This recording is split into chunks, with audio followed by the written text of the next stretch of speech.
Thank you, Chair. Apologies for absence received from Councillor Prest. Thank you. Thank you. My introduction. Please now welcome everyone to this meeting of the Winchester Town Forum, taking place in the Walton Suite, Winchester Guildhall. Time's just gone 6:30. I'm Councillor Mark Reach. I'm the chairman of this meeting.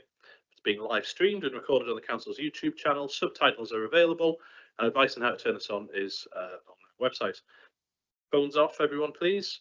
And in the unlikely event it's necessary to evacuate the building, the alarm will sound. Please follow instructions given to you by the team. And we have Councillor Cremoyson is going to speak today, so I'll welcome you to the meeting. And now we'll turn to the agenda. So do we have any disclosures of interests? Councillor Bathell. Yes, Chair. Just to declare a personal but non-prejudicial interest in the fact I'm an employee of Stagecoach, and I know that we're going to be talking about aspects of that organisation in the meeting, so thank you. Councillor Todd?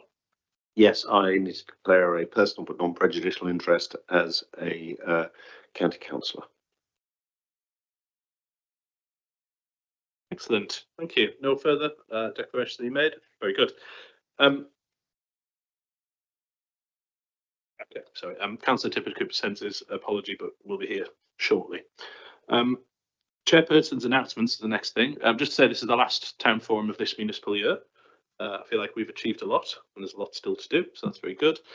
And I'd welcome a chance to chat with members afterwards about our plans for next year and what we might do. It's particularly apposite because we've got Sue Robbins here to talk about the vision, which is something that we should bear in mind when thinking about next year as well. So I'll be in touch with people after the meeting to discuss plans for next year. Can we check the minutes, please, page 5 to 10, and whether we are happy that they are accurate? Fantastic, thank you very much. As I say, we have Councillor Cremoyson who's going to speak on item number 6. We have no public participation today, so we'll move straight to item 6. Councillor, would you like to assume the position, please? Yeah, wherever you prefer. We've invited Stagecoach a couple of times to come along, and I'm sure they are very busy. It's a bit disappointing that they haven't come again. I will try my best to get them to come. I would welcome any assistance from particularly county councillors who might have an in as well with Stagecoach. That would be helpful. It would be good to get them along just to have the point is to have a collaborative and open conversation with Stagecoach to understand the issues that they face operating a service in a congested city such as ours. But there have clearly been some issues with particular services, and I know today I was stopped by 2 residents because the number 4 has been withdrawn from Highcliffe for a week with no prior warning or notification or advertisement. I know my fellow ward councillor is nodding his head as well. So surely we can work better, and I know we're kind of preaching to the choir here, but we'll do our damnedest to get them along. Councillor Cremoyson, would you like to make some comments, because I know that it's a issue close to your heart as well, and although you're not a town ward councillor, of course the bus service itself serves the centre of the town, and therefore any congestion or any issues we may have ripple out and affect your ward as well. So Councillor Cremoyson. Yeah, thank you, Chair.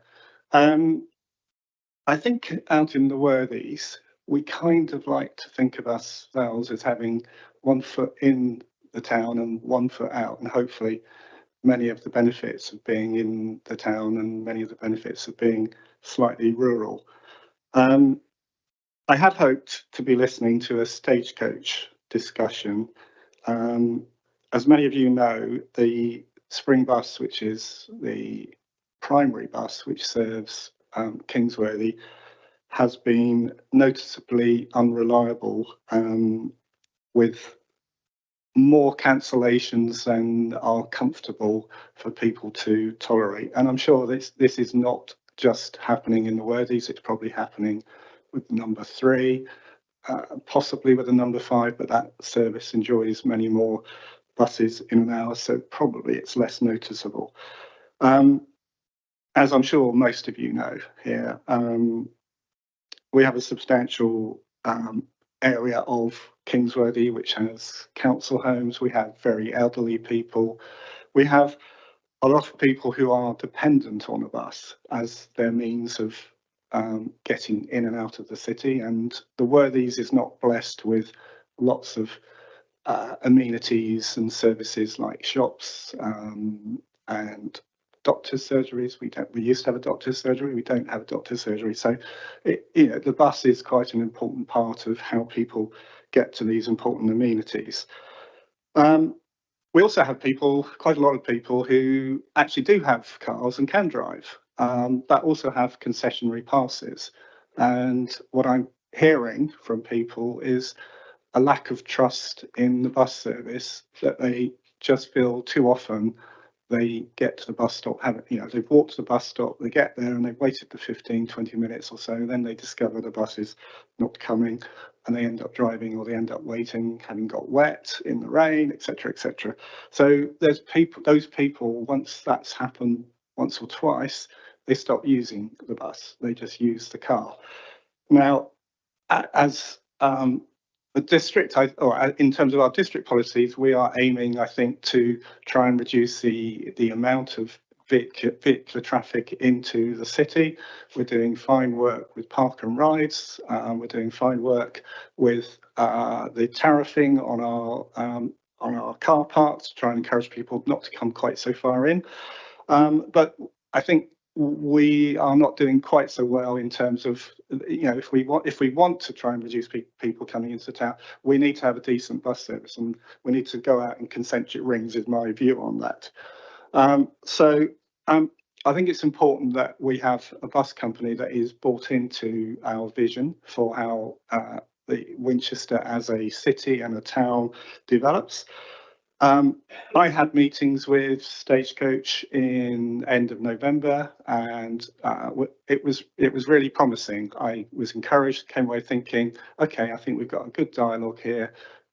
This guy here is going to go away. He promised to have a meeting with more senior managers to secure in what he called a punctuality review, and we were hoping to get something from that.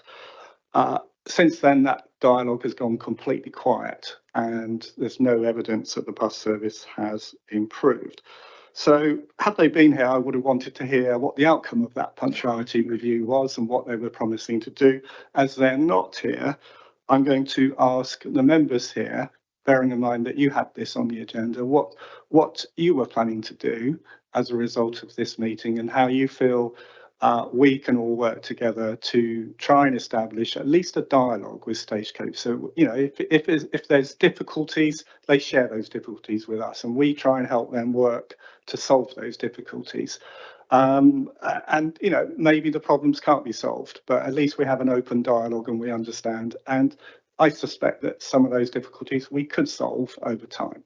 So really just putting it out through you, Chair, to see what ideas we have around the table here on how we work together to achieve that. Thank you. Thank you. And yes, the principle was, to try and work together. We obviously here represent the town wards. We have district councillors as well, and we have a county councillor in the room, and all of us have an ability to influence and to improve things. Obviously, the scale depends on which level we're talking. We've got huge investment in Winchester coming along with Central Winchester Regeneration, with potentially work at the station at some point. All of these things have give an opportunity to improve the bus service, or to remove pinch points or areas where buses are delayed or held up, or indeed improve the environment for people who are waiting for the bus, which you neatly talked about our goals as a district council, but also surely these align with that of the bus company as well, because it's more passengers, more attractive service, more revenue. I'm aware also that we've got some of the major road closures coming up. Stanmore Lane, Councillor Scott and Wise, who will be affected, their ward will be affected for a prolonged period, owing to some roadworks there. I'm not sure what communications we've had from the bus company, but it would be great, I think we all feel, if that came sooner and was more clear and given to the residents, and it's something that we can help with as well. So I live in hope, and I will keep hassling Stagecoach. And by God, they will be coming here, and we'll hear what they have to say. Do we have any questions or comments from members, please? Councillor Durney. Thank you. I did come in on the bus today, and it was delayed, partly because half of North Walls was closed, which affected. I see the bus driver in the room is nodding sagely, which held up everybody coming in from the north. So it is a frequent occurrence, and it is particularly the cancellations that people find most difficult. And it is that if you know it's coming, it's not too bad. And actually modern tools like the Stagecoach app are very good around that until your bus disappears entirely when it's suddenly cancelled at the last minute. And that's always not only disappointing, but you know, it doesn't make much difference to me. At the end of the day, I can walk rather than use the bus. So it's not a great problem, but for the older residents it is, and we certainly need to look and see how we can make the buses more reliable. My conversations with Stagecoach, congestion is one of the biggest factors in that. It doesn't take much for the town centre to snarl up, and at that point, when the buses can't get through to the bus station, they're just stuck waiting in town. So there are things that we in the county council can do to help this, particularly around that agenda of reducing traffic in the town centre. You know, it's really good that the county recently agreed their local transport plan 4, which commits to, rather than managing the traffic, to actually managing to reduce the traffic. And I think that 10% reduction in traffic, as we all know from school holidays, it doesn't take that many cars to come off the road to make a massive difference to the snarl ups you get. So I think there are things that we can do, but there are definitely things that Stagecoach need to do as well. Thank you. Any other comments? Wonderful. Right. Well. Councillor Edwards.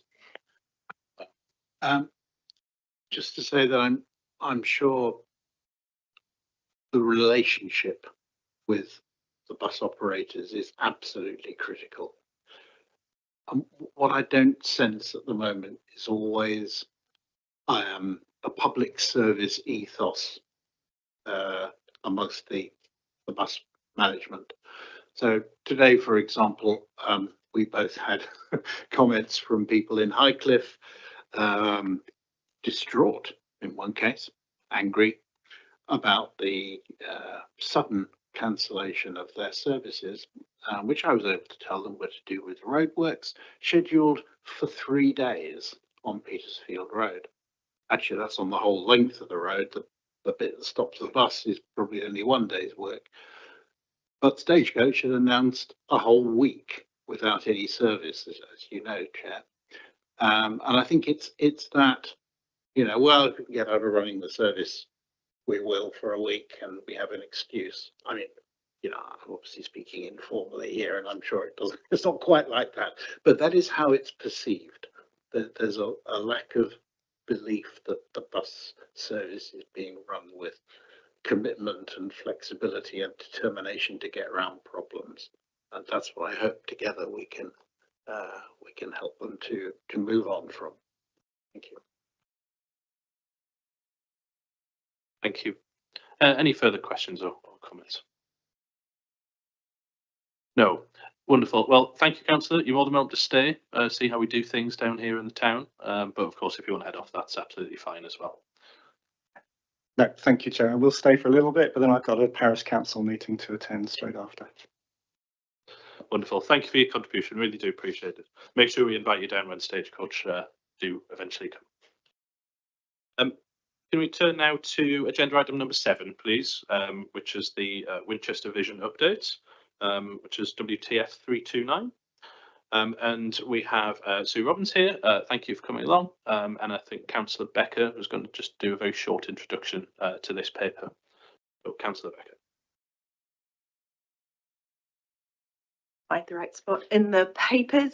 Yes, thank you, Chair. This is the annual report, the now annual report on the Winchester Vision. As most of you know, we adopted the Winchester Vision in January 2021. I can't believe it was that long ago already. And until now, we've given quite a limited update on the achievements of the vision. It's been more of a list of achievements that we've managed to get through in each year. This report suggests a different approach, a far more strategic and planned approach to adopting the Winchester Vision.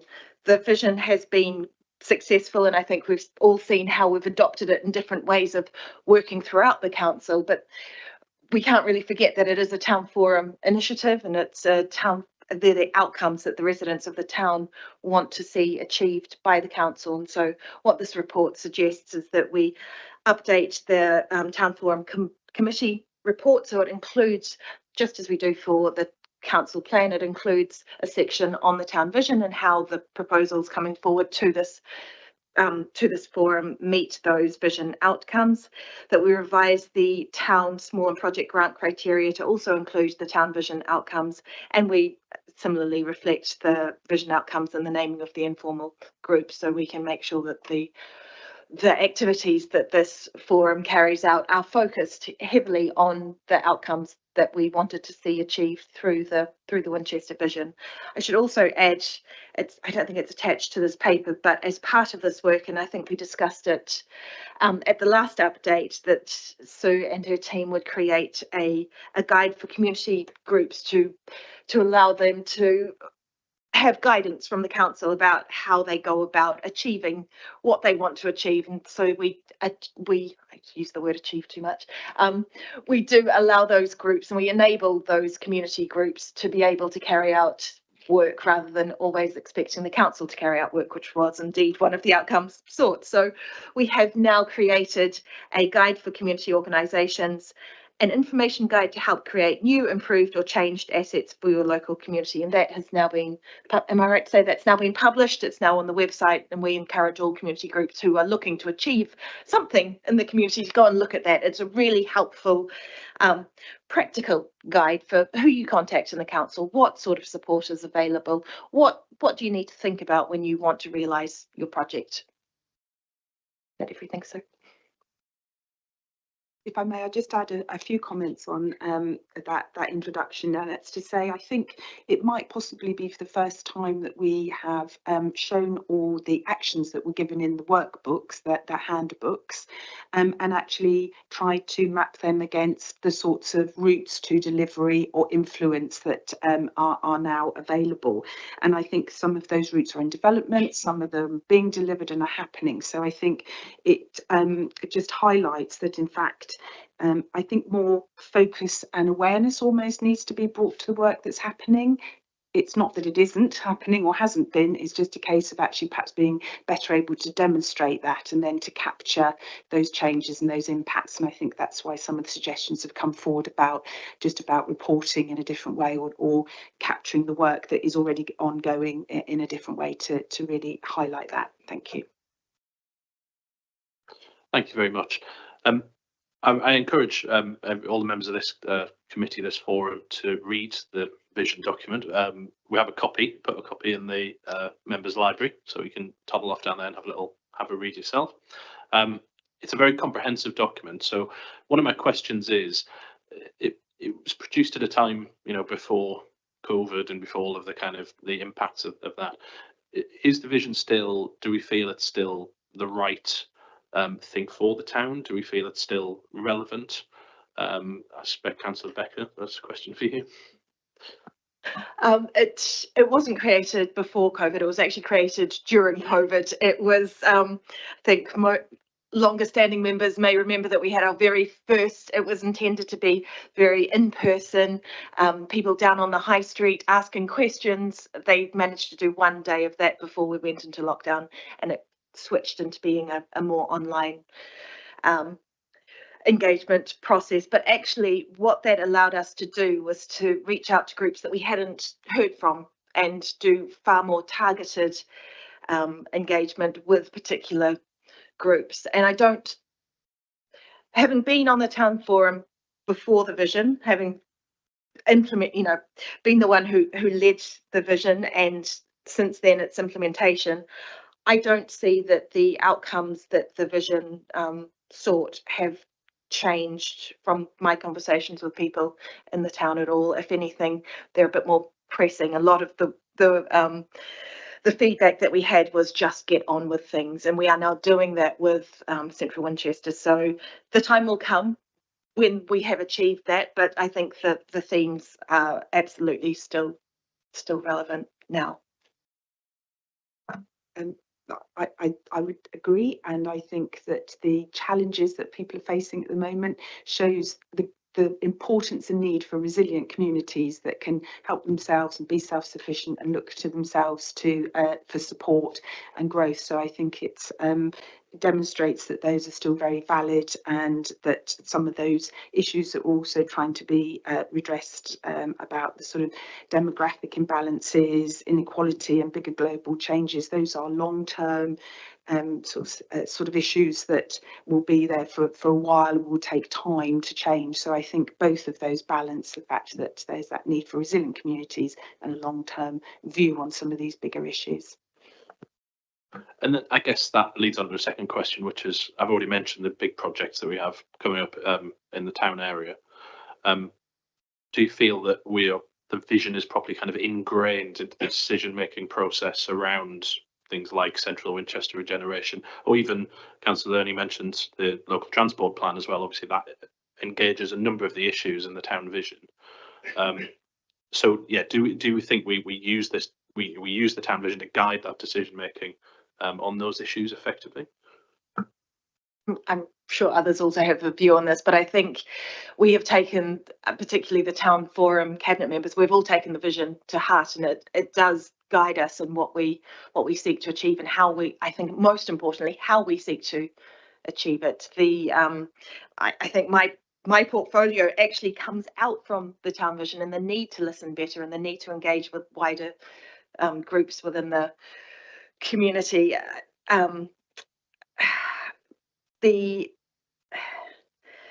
need to enable groups, the issues that we face at the moment with the budgetary processes that we have and the budgetary pressures that we find ourselves under, mean that we aren't able to deliver a lot of projects ourselves. And so that the culture of enabling groups to be able to achieve things themselves, absolutely, we've been doing that through groups like the Friends of St Giles Hill, which you're familiar with.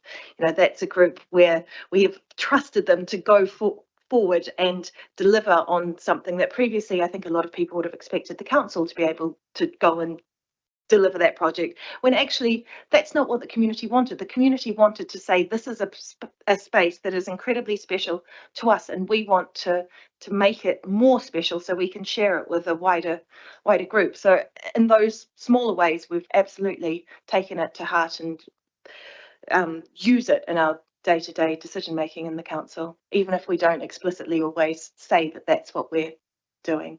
Similarly with the grant programs, which I know Councillor Cutler is extremely proud that we have managed to keep going when many councils have completely eradicated them. We have kept it going, and we use those to achieve these vision outcomes, even if we don't, as Sue has said, always say that that's what we're doing. So that's what this paper is seeking to do, is to bring that out a lot more clearly for the future.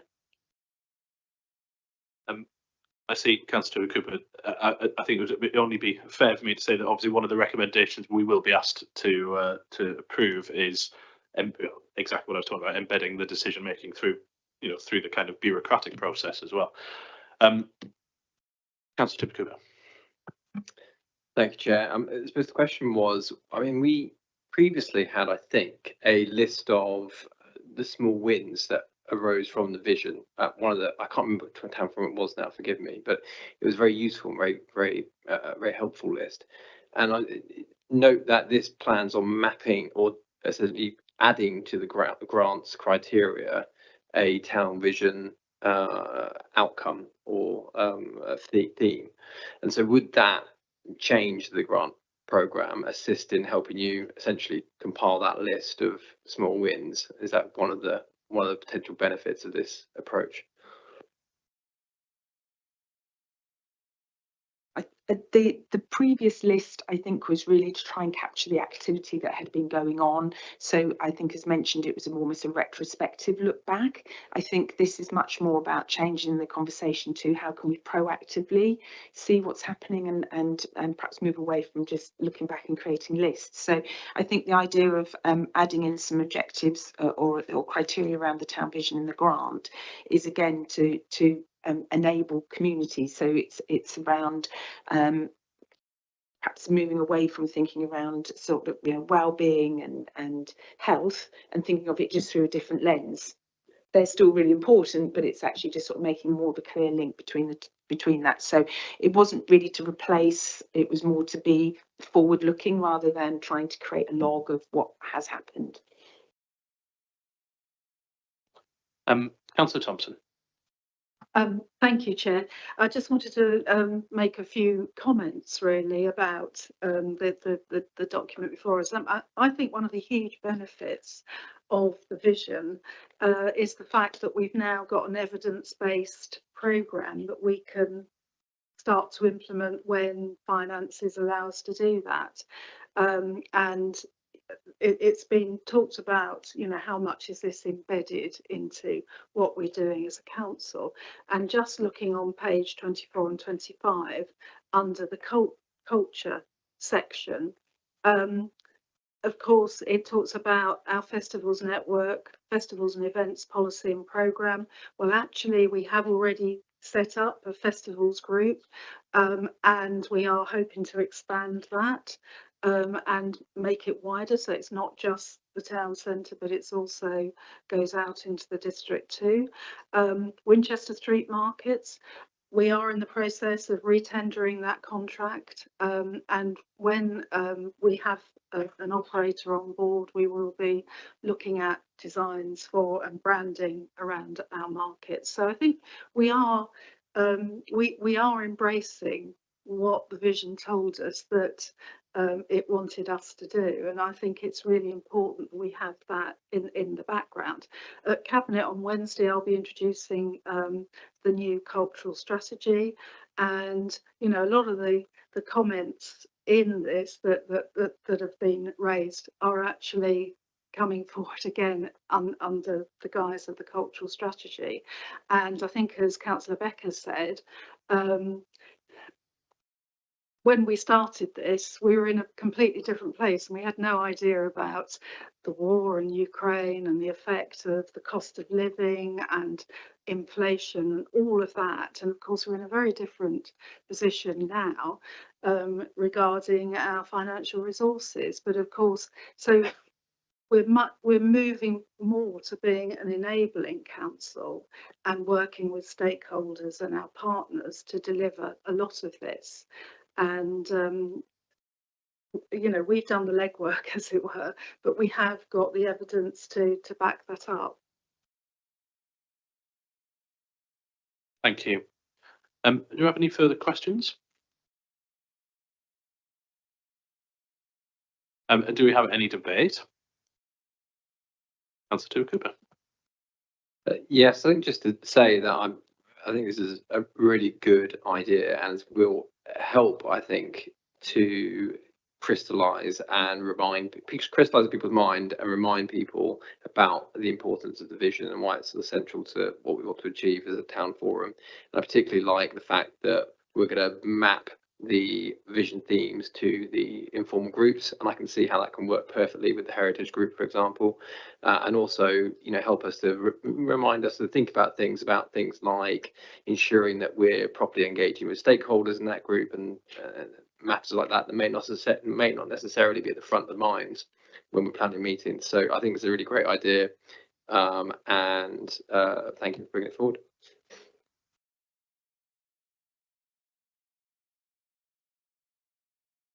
Sorry, I didn't see who was first, but Councillor Lurney. Thank you. I too support the recommendations as proposed. I think one of the key messages that came out of the town vision, which I think was not what we were expecting, was people just saying they wanted us to do lots of little things. They weren't actually that impressed by the idea of a grand vision, a major change. It was just trying to do lots of little things which would make our residents' life better. And I think we've been able to demonstrate that we are working on that, not only as town councillors, but also the council as a whole has been working towards that. I think we've seen with some of the changes in central Winchester, you know, I think people obviously kind of, it's a big redevelopment, you flatten it and then you start again. Well, actually, the work we've been doing around King's Walk and better using what's already there has shown that relatively small changes can actually transform areas and make a big difference to how local people use them. And I think that approach of thinking about lots of small changes, particularly in the current financial environment where we know things are difficult, but we can just keep making those little changes that make a difference. So very supportive of this. Thank you. Councillor Scott. Thank you, Chair. I think looking back at previous visions of Winchester Town Forum pamphlets that we did a number of years ago, they just got dusty on a shelf. With this movement, it shows you that we're a proactive Town Forum moving forward, and it is really a dovetail of actually what the council was doing, and there's some really good crossovers of actually what the cabinet are driving forward from an administration point of view, and what the Town Forum is also want to achieve. I mean, we seem to sort of be waving the same flag, and we are sort of in respect the city council, and people sometimes don't really sort of care if it's a Town Forum or the direct council. It seems as if we're doing something quite right. What I like about this is the vision's alive, and it's sort of got a life to it, and we're embodying it, and we're proactively looking at it and analysing it and seeing the sort of small wins that we can actually sort of, and even the residents know what's happening. I mean, the pavilion that Councillor Becker and Councillor Todd had a comms photo opportunity over, that's amazing facility for the Highcliffe area, but any sort of people coming in from a district to use the sports facilities over in King George V and Bar End area, that's an amazing achievement that's happening there. But all the sort of things we do from a cultural point of view in towns as well. The light show, the planets, you know, we just come off the Christmas market as well, and all the footfall that comes through. It's all the sort of stuff that's given us life as a city and all that sort of stuff. So I think this approach is a very positive approach, and thanks to the officers have put some real efforts into actually making it sort of like a living document, to be honest, and something that the residents can really see, something really tangible happening to the city. And there's a little bit of a buzz about it as well, which is great. Whereas the old vision, the old documents, which were left on a dusty shelf, just didn't have that approach with the residents. What this approach is happening. Thanks. Thank you. And yes, I would add just myself, we get excited about central Winchester regeneration, the new doctor's surgery, the old doctor's surgery coming down, all that sort of stuff. But there are so many small things that we have done in and around the town. The King's Walk's a brilliant example. It's perhaps we don't notice them because it feels like it was always like that. It's much better integrated into the city. The area's being cleared away outside. It's tidier. It's smarter. So I think, yeah, I certainly need to keep reminding myself of all those very small things that we have done successfully, and keep doing it. Do we have any further debate before we move to the recommendations? No. So if you turn please to page 12 in your agenda pack, the recommendations are there on the top, at the top. And the first one is we're asked to note the update on the town vision. I think we can say we have noted that. And then to support, and I'll read them out, A, the introduction of a revised Town Forum Committee report template that includes the town vision outcomes as a section for report authors to consider. B, revising the town small and project grant criteria to include town vision outcomes. And C, renaming in brackets, some of the informal groups to reflect the vision outcomes. Are they all agreed? Fantastic. Well, thank you very much. And we look forward to, I look forward to having our meeting in the next few weeks, which we said we would do. Thank you very much.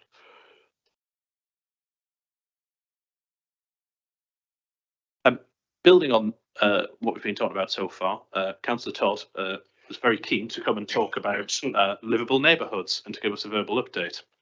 So I will pass over to Councillor Todd to do that.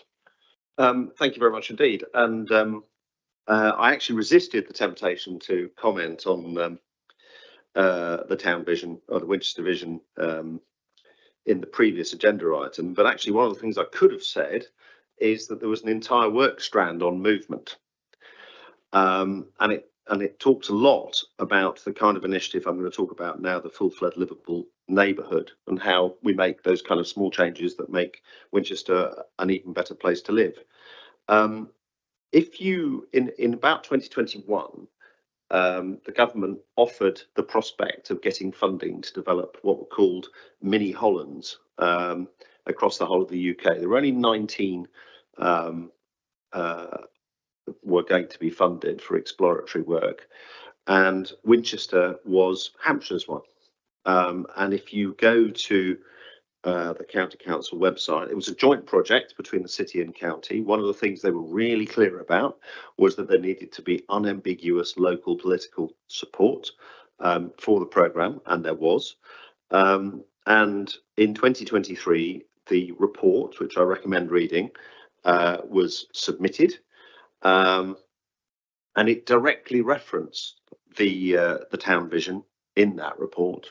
There was a section that highlighted how what was being put forward flowed from the town vision, amongst other priorities, and effectively, and it flowed from other priorities such as the movement strategy, and effectively it set forward a vision for the city which would contribute towards reducing traffic, but rather than the historic model, which was all about sort of interventions in the city centre and how we help buses flow more freely and other such things, it was all about how we make our neighbourhoods more livable. Now, the government then decided that they weren't going to carry on with the Mini Holland programme, but city councillors and county councillors were very clear that we thought this was a very important and useful piece of work, and we wanted to find a way to take it forward. So the first pilot of what's now called a livable neighbourhood project was identified coming out of the work that was done with Millie Holland, that the place that it was seen most sensible to do it first was Full Flood. And so this is a proposal to say, how do we change the residential streets in order to make them more people-centred? How do you make small changes of the kind that we've been talking about in the context of the town vision, the Winchester vision, which make it easier to get about on foot and by bicycle, cut the amount of through traffic, improve the air quality, improve connections to places like schools and shops and employment, but primarily focused on the needs of the pedestrian and the cyclist. Sometimes called local LTNs, low traffic neighbourhoods. It's a very similar concept, not quite the same. And you may have seen that there's a suppressed report from central government that says these are actually very popular with the people who live in them, and generally seen to have not had the negative effects that people feared and to have had most of the positive effects that people were aiming for. One of the principles of livable neighbourhoods is that they are coordinated, or they're co-developed with local people. And that's a very, very important principle in terms of the kind of interventions that are put in place.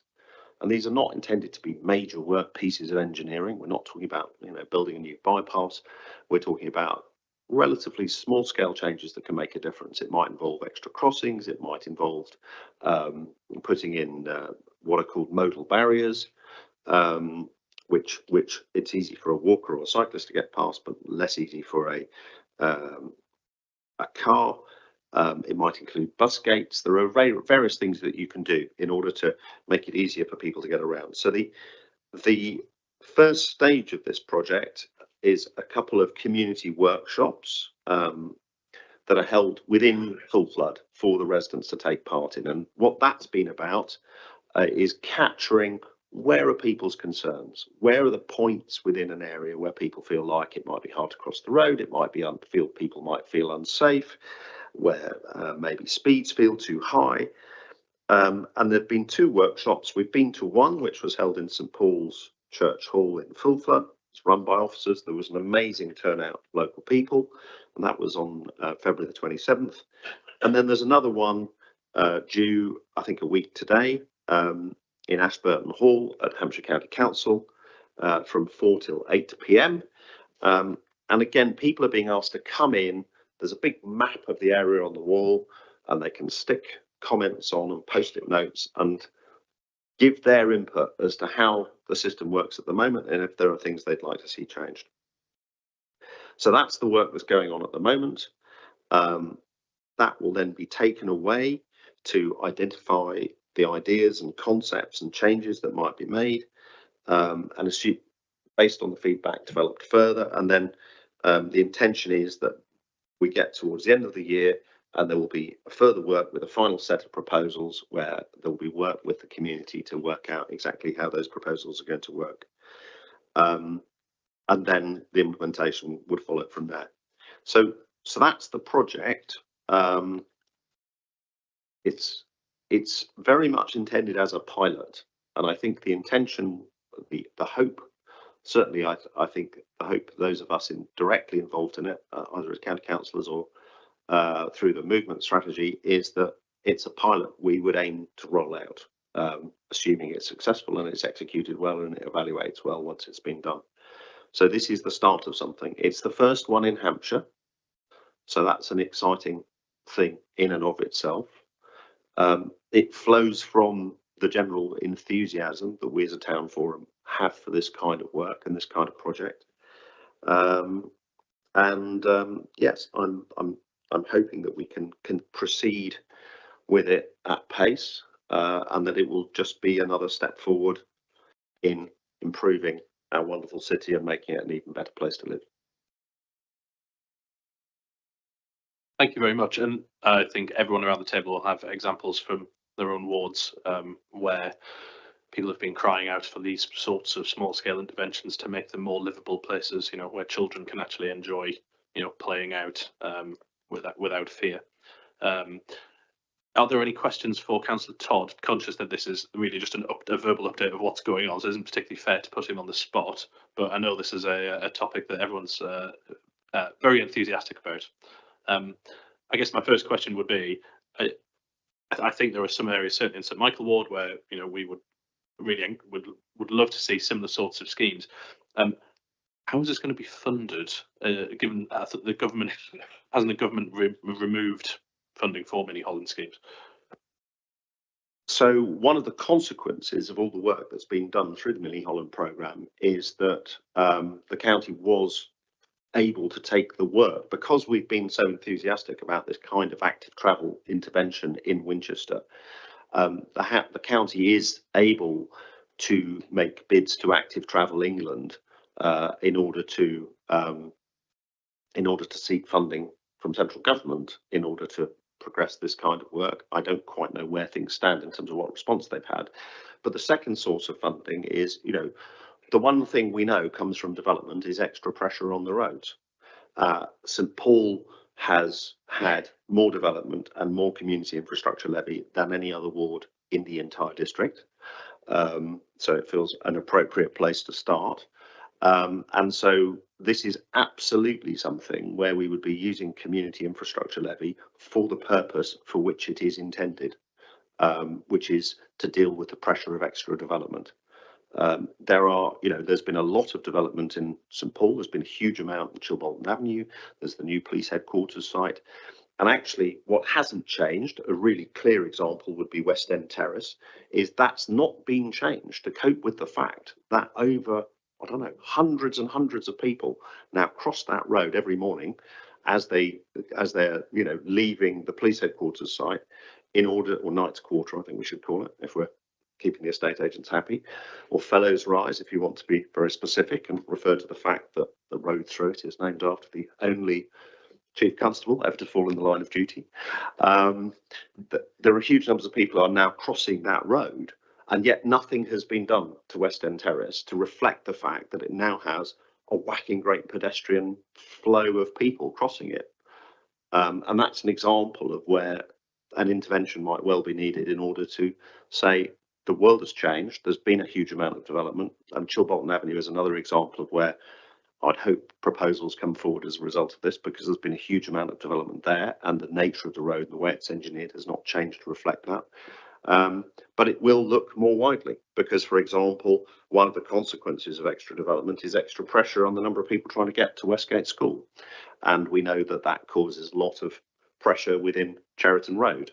And that's another area where we might want to be looking at how we can improve matters to cope with the pressure of that extra development, and where community infrastructure levy plays an important role.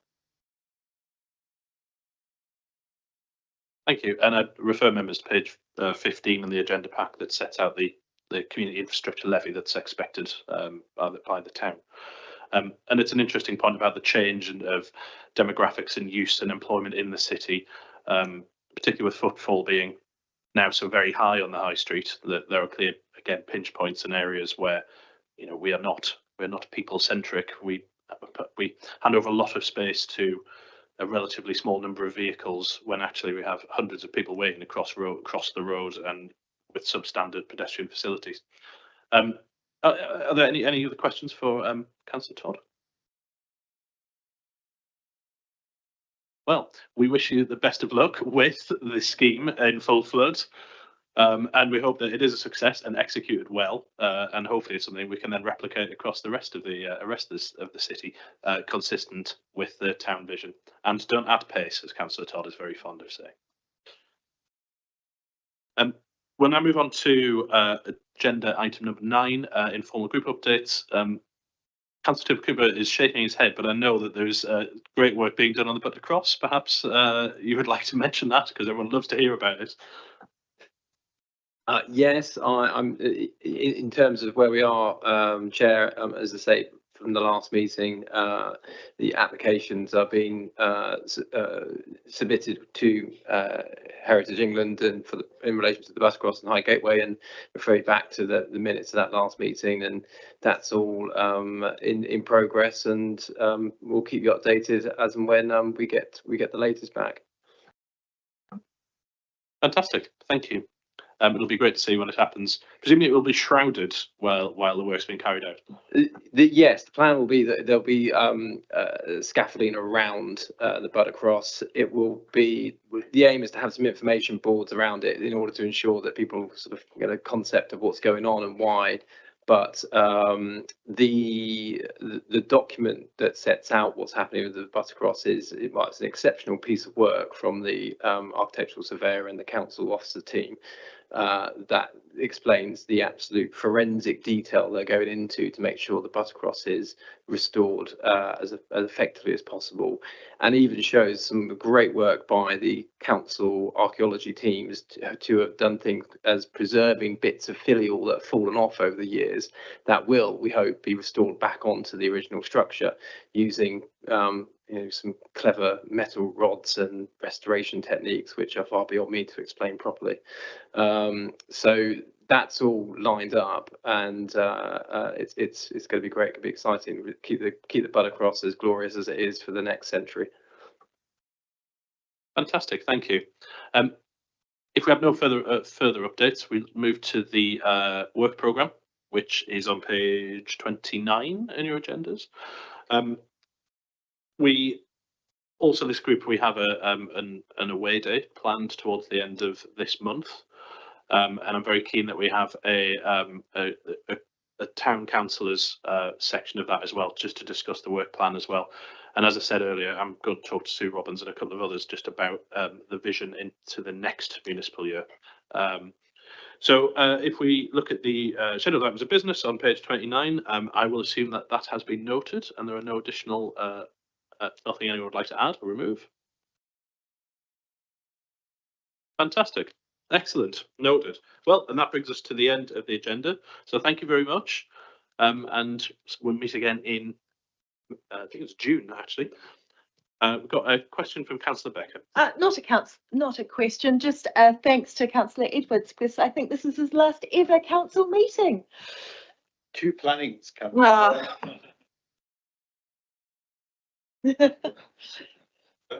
But thank you for everything you've done in your time.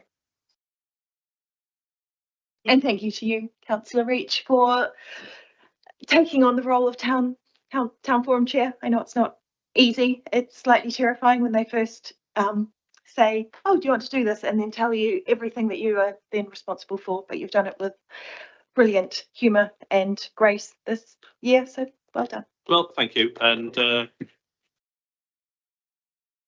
thank you. And if we see fit and I continue in this role